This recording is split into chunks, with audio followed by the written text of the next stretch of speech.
Hey guys, so for week 6, I was assigned soap operas and I decided to watch Jane the Virgin.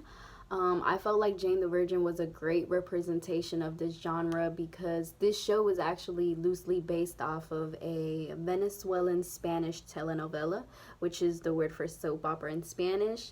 So I think it fit the genre perfectly. It was a great representation.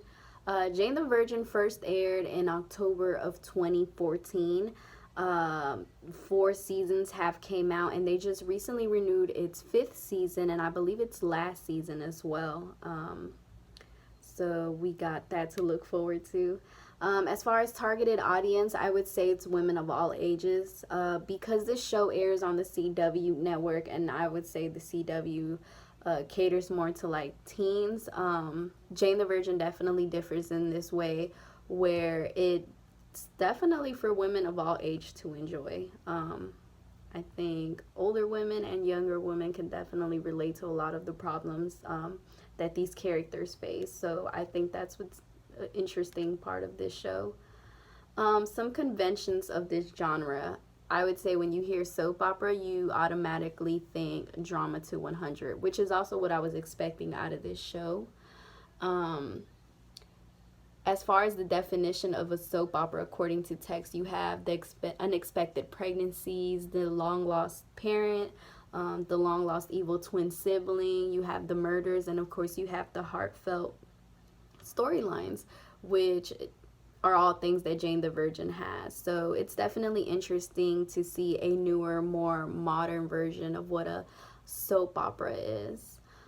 If it were to cross into any other genre, I would say if it's the dramatic comedy, just because you see both of those within the show. For number 3, do I like this type of show? Of course, I like soap operas. Jane the Virgin wasn't hard for me to watch, especially with such good writing. And more specifically, I think that's what surprised me about this show, that when it comes to making a soap opera, it's very easy to make corny shows. You know, you have this level of drama where things may seem unrealistic and you lose interest in it because you're like, okay. But that's what's interesting about Jane the Virgin, and kind of what I like about this show, that they make it so that the viewers feel like they're in on everything while still keeping that suspense at the end of every episode, wanting you, making you wanting to watch more. So I think that's what stands out most about this particular show, is the writing and the development of the characters, and it's just cool to see them be able to pull off such a dramatic show in style. So yeah, that's week 6.